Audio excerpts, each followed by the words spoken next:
afternoon এক্সপ্ৰেছলৈ স্বাগতম ষ্টুডিঅ'ত মই কৃপাঞ্জল ৰাজবংশী অত্যাৱশ্যকীয় আৰু ইন্ধনজাত সামগ্ৰীৰ অত্যধিক মূল্য বৃদ্ধিৰ বিৰুদ্ধে কংগ্ৰেছে প্ৰতিবাদ সাব্যস্ত কৰিছে প্ৰদেশ কংগ্ৰেছৰ সভাপতি ৰিপুণ বৰাৰ নেতৃত্বত প্ৰতিবাদী কাৰ্যসূচী ৰাজ্যত অত্যধিক হাৰত বৃদ্ধি পাইছে অত্যাৱশ্যকীয় সামগ্ৰী তথা পেট্ৰল ডিজেল ৰন্ধন গেছৰ মূল্য অত্যাৱশ্যকীয় সামগ্ৰী তথা পেট্ৰল ডিজেল ৰন্ধন গেছৰ মূল্য বৃদ্ধিৰ বিৰুদ্ধে অসম বিধানসভাৰ মজিয়াত অব্যাহত আছে বিৰোধীৰ প্ৰতিবাদ আৰু তাৰ মাজতে এইবাৰ ৰাজীৱ ভৱনৰ সমীপত প্ৰদেশ কংগ্ৰেছৰ মানৱ শৃংখল কাৰ্যসূচী দৃশ্য দেখুৱাইছো অত্যাৱশ্যকীয় আৰু ইন্ধনজাত সামগ্ৰীৰ অত্যধিক মূল্য বৃদ্ধিৰ বিৰুদ্ধে কংগ্ৰেছে এইদৰে প্ৰতিবাদ সাব্যস্ত কৰিছে প্ৰদেশ কংগ্ৰেছৰ সভাপতি ৰিপুণ বৰাৰ নেতৃত্বত এই প্ৰতিবাদী কাৰ্যসূচী উলিওৱা হৈছে ৰাজ্যত অত্যধিক হাৰত বৃদ্ধি পাইছে অত্যাৱশ্যকীয় সামগ্ৰী যেনে পেট্ৰল ডিজেল ৰন্ধন গেছ ইত্যাদি অত্যাৱশ্যকীয় সামগ্ৰী তথা পেট্ৰল ডিজেল ৰন্ধন গেছৰ মূল্য বৃদ্ধিৰ বিৰুদ্ধে অসম বিধানসভাৰ মজিয়াত অব্যাহত আছে বিৰোধীৰ প্ৰতিবাদ আৰু তাৰ মাজতে এইবাৰ ৰাজীৱ ভৱনৰ সমীপত প্ৰদেশ কংগ্ৰেছৰ মানৱ শৃংখল কাৰ্যসূচী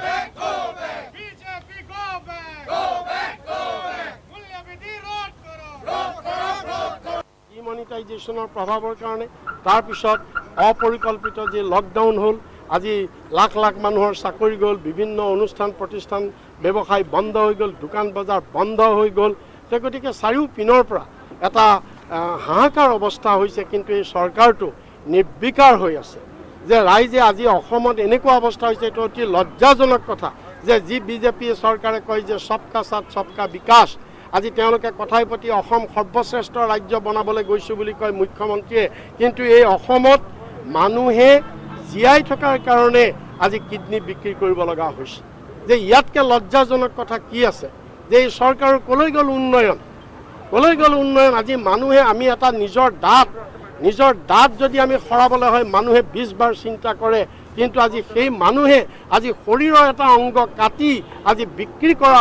পৰিস্থিতিত আজি পেলাই দিছে তে এই অৱস্থালৈ লৈ গৈছে বিজেপিয়ে আমাৰ অসমখন এই অৱস্থালৈ লৈ গৈছে আজি ভাৰতবৰ্ষক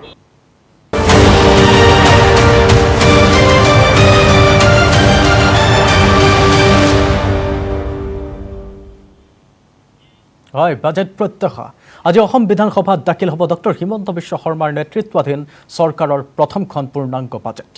বিয়লি 3 বজাত বাজেট দাখিল কৰিব বিত্তমন্ত্ৰী অজন্তা নেওগে প্ৰথমবাৰৰ বাবে অসম বিধানসভাত মহিলা বিত্তমন্ত্ৰীয়ে দাখিল কৰিব বাজেট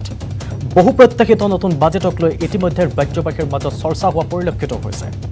বাজেটক লৈ কি আশা কি প্ৰত্যাশা পূৰ্বৰ তুলনাত নতুন বাজেট জনমুখী হোৱাটো বিচাৰিছে সকলোৱে অৱশ্যে মূল্যবৃদ্ধিৰ ৰোধ হোৱাটো বিচাৰিছে সকলোৱে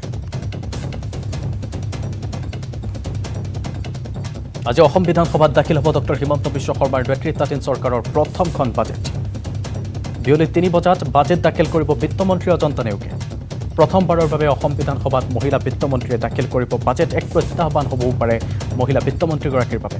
বহু প্ৰত্যাশিত নতুন বাজেটক লৈ ইতিমধ্যে ৰাজ্যবাসীৰ মাজতো চিন্তা চৰ্চা হৈছে ৰাজ্যৰ ভিন্ন কোণৰ পৰা আমাৰ সাংবাদিকে যুগুত কৰিছে তেওঁলোকৰ প্ৰতিক্ৰিয়াসমূহ আমি আপোনালোকক শুনাই আহিছোঁ পুৱাৰে পৰাই বাজেটক লৈ কি আশা কি প্ৰত্যাশা আমি জানিব পাৰিছোঁ পূৰ্বৰ তুলনাত নতুন বাজেট জনমুখী হোৱাটো বিচাৰিছে সকলোৱে এবাৰ আমি গুৱাহাটীৰ পৰিৱেশ চাবলৈ চেষ্টা কৰিম তেওঁলোকে কি প্ৰতিক্ৰিয়া আগবঢ়ায় ৰাকিবুৰ ৰহমান পোনপটীয়া সম্প্ৰচাৰত সংযুক্ত হৈছে আমাৰ সৈতে ৰাকিবুৰ ৰহমান বাজেট আৰু মাত্ৰ 1 ঘণ্টা সময় মাজত আৰু তাৰ পাছতে বাজেট উত্থাপন কৰিব বিত্তমন্ত্ৰীগৰাকীয়ে কি প্ৰতিক্ৰিয়া মালিগাঁওবাসীৰ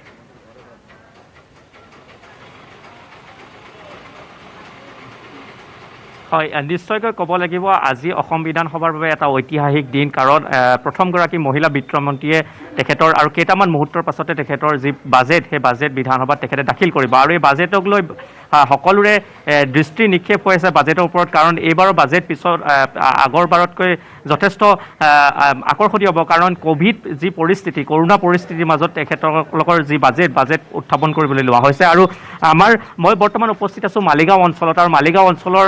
বিভিন্ন লোক আছে ইয়াৰ ব্যৱসায়িক প্ৰতিষ্ঠানৰ গৰাকী আছে আৰু অন্যান্য সাধাৰণ লোক আছে আমি তেখেতসকলৰ পৰা জানিবলৈ চেষ্টা কৰিম যে বাজেটক লৈ কেনেকুৱা ধৰণৰ আশা তেওঁলোকে কৰিছিল এইবাৰ বাজেটক লৈ এতিয়াতো কোভিড লৈ যি পৰিস্থিতি এইটোতো ক'ব লগা নাই সবেই জানে আজি 1-1.5 বছৰ ধৰি আমাৰ দোকানীবিলাকৰ যি অৱস্থা বস্তু মূল্য বৃদ্ধি হৈ আছে আমাৰ সাধাৰণ ৰাইজৰ কথাটো ভাবি যদি বাজেটটো দাখিল কৰে সেইটো বিচাৰোঁ আৰু মূল্য বৃদ্ধি কম হ'ব লাগে সাধাৰণ ৰাইজ যেন খাই লৈ বাচিব লাগে বেলেগ কিবাটো কৰিব নোৱাৰে গাড়ী বাৰীটো কথা বাদেই দিয়ক ঘৰখিনি চলোৱাই টান হৈ গৈছে ৰাইজৰ যেনেকুৱা বজাৰৰ মূল্য বৃদ্ধি হৈছে এইটোৰ ওপৰত খেলাখিলে ৰাইজে অলপ সকাহ পায় আৰু এই কথা প্ৰথমগৰাকী মহিলা বিত্তমন্ত্ৰীয়ে বাজেট দাখিল কৰিছে মই এগৰাকী মহিলা হিচাপে তেখেতৰ পৰা প্ৰতিক্ৰিয়া জানিব চেষ্টা কৰিম যে তেওঁলোকে তেখেতে যিহেতু বাজেট দাখিল কৰিছে কৰিব আৰু কেইটামান মুহূৰ্তৰ পাছতে কেনেকুৱা ধৰণৰ আশা প্ৰত্যাশা আপোনালোকৰ আছে প্ৰথমবাৰ আশা কৰিছোঁ মহিলা বিত্তমন্ত্ৰী যেতিয়া মহিলাৰ কাৰণে কিছু ভাল আঁচনি আহিব আৰু লগতে মূল্য বৃদ্ধি মানে খাদ্য সামগ্ৰীৰ মানে মূল্য বৃদ্ধি যেন ৰোধ হয় তাৰ উপৰিও পেট্ৰল ডিজেল সামগ্ৰীৰ মূল্যটো ৰোধ হ'লে ভাল হয় আৰু জনসাধাৰণৰ জনকল্যাণমুখী হ'লে বাজেটখন আমি সুখী হ'ম আৰু কৰোণা পৰিস্থিতি এতিয়া শেহতীয়া কৰোণা পৰিস্থিতি হৈ আছে আৰু কৰোণা পৰিস্থিতি চাৰিওফালে যি ৰাজ্যৰ অৱস্থা বিশেষকৈ দেশৰ অৱস্থা যথেষ্ট উদ্বেগজনক অৱস্থা হৈ আছে তাৰ মাজতে ৰাজ্য চৰকাৰে যি বাজেট দাখিল কৰিছে কেনেকুৱা মানে জনকল্যাণমুখী আশা আপুনি মানে কৰিছে মানে কেনেকুৱা ধৰণৰ কৰোণা পৰিস্থিতি খাদ্য সামগ্ৰীৰ মূল্যটো ৰোধ হ'লে ভাল হয় বিশেষকৈ সকলো ব্যৱসায়ী আছে বা চাকৰি বাকৰি সকলোৱেতো চাকৰি নকৰে বা চৰকাৰী চাকৰিয়ালসকলৰ দৰমহা বৃদ্ধি হৈছে কিন্তু সাধাৰণ মানুহৰতো তেনেকুৱা কিছু হেৰি হোৱা নাই তাৰ বাবে মূল্য বৃদ্ধিটোৱে মানে ৰোধ হ'ব লাগে বিশেষভাৱে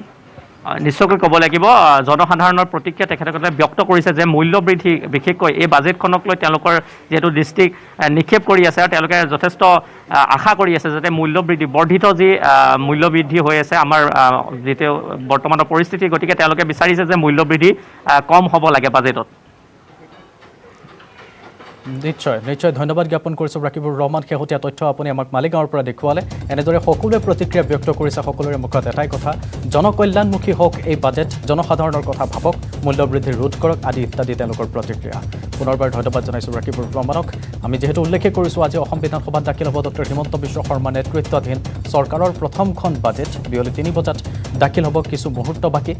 প্ৰথমগৰাকী বিত্তমন্ত্ৰী অসমৰ অজন্তা নেওগে দাখিল কৰিব এই বাজেটখন যাকে লৈ ইতিমধ্যে আমি প্ৰতিক্ৰিয়া শুনিলোঁ যে মহিলা হিচাপে তেওঁ যাতে গৃহিণীসকলৰ কথাও উনুকিয়াইছে এইদৰে প্ৰতিক্ৰিয়াৰ মাজত গৃহিণীসকলৰ কথা যাতে তেওঁলোকে ভাবে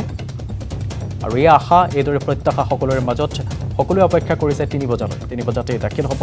বাজেট